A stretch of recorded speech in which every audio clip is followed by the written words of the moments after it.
এইটি হচ্ছে একটি জিনিস, কি বোঝা যাচ্ছে এটা কি কি করে তৈরি হলো? যদি প্রশ্ন করা হয় একটু ভালো করে দেখে নিয়ে কিন্তু উত্তর বলতে হবে, যে এটাকে তো দেখতে এরকম বা বেশ সুন্দর দেখছে, চারিদিক থেকে কিন্তু একই রকমের দেখতে এটা, এবং যদি এইভাবে দেখানো যায় একই এবং গোল হয়ে আছে, বোঝাই যাচ্ছে মাঝখানটা ফাঁকা, যেন পাখির বাসা বলে মনে হচ্ছে না, কিন্তু আদতে তো এটা পাখির বাসা নয়, কি সেটা বলতে হয়। এইটাই দেখাতে চাইছিলাম, একটা তো অদ্ভুত টাইপের জিনিস। এটা দিয়েছে যে আমার যে শালি আছে তার বর, মানে দেবাশিস এটা আমাকে দিয়েছে। এইটা কি এবার সেটা বলতে হবে, মানে আমরা দেখে নেব কি বলতে হয়, মানে কি এটা তো প্রশ্নোত্তর পর্ব চলছে না, সেটা একটু দেখে নেওয়া যাক যেটা কি এবং কেন তৈরি হলো। এটা দেখে কিন্তু আবার কিন্তু অনেকের মনে হতে পারে একটা পাখির বাসা, যে পাখিরা তৈরি করেছে। তাহলে দেখে নেওয়া যাক এটা কিভাবে তৈরি হলো।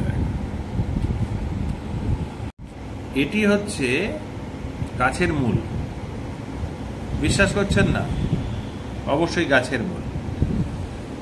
মূলগুলো সব একটার সঙ্গে একটা জড়িয়ে ধরেছি যারে, সে আমার নয় না, সব আমার।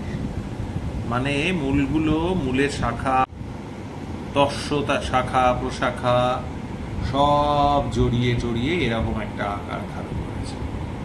কেন এরকম হলো প্রশ্নটা তো সেরকম, মনে হচ্ছে একটা বাটির আকৃতি ধারণ করেছে, বা আরো ভালো করে বললে টবের আকৃতি ধারণ করেছে।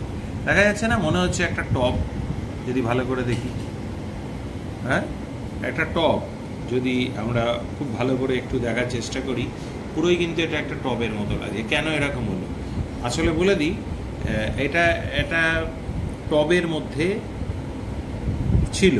কেন ছিল, কিভাবে হলো না, একটা গাছ ছিল, গাছটা আস্তে আস্তে বড় হয়েছে, রুট বেড়েছে, মানে মূলগুলো বড় হয়েছে, কিন্তু মূলগুলো আর যেমন যদি মাটিতে থাকতো, মূলগুলো মাটির গভীরে যেত, মাটির আশেপাশে ছড়িয়ে পড়তো, মানে হরাইজন্টালি ওর একটা ডিস্ট্রিবিউশন হতো এবং একটা ভার্টিক্যাল ডিস্ট্রিবিউশন হতো।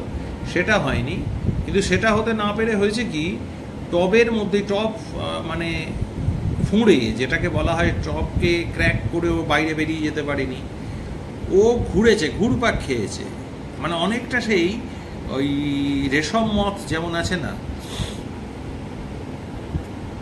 রেশম মথের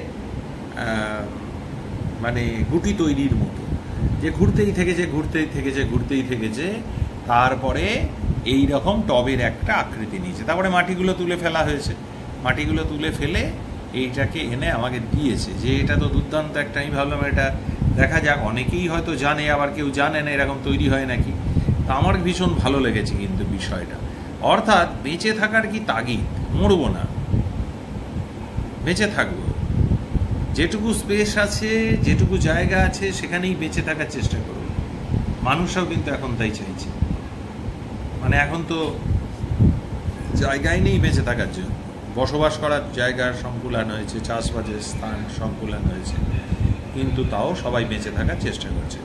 এটা আমার অদ্ভুত লেগেছে। কিন্তু গাছটা গেল কোথাও, ওই মাঝখান থেকে খুবলে আবার মাটি সমেত গাছটাকে নিয়ে নেওয়া হয়েছে এবং আর একটা টবে বসিয়ে দেওয়া হয়েছে, সেখানেও কিন্তু আবার একটা তৈরি হবে। তাহলে কেমন লাগলো এটা? আগে কেউ কি দেখেছেন? কমেন্ট করে অবশ্যই জানাবেন, হ্যাঁ, এবং যদি ভালো লাগে অবশ্যই শেয়ার করবেন।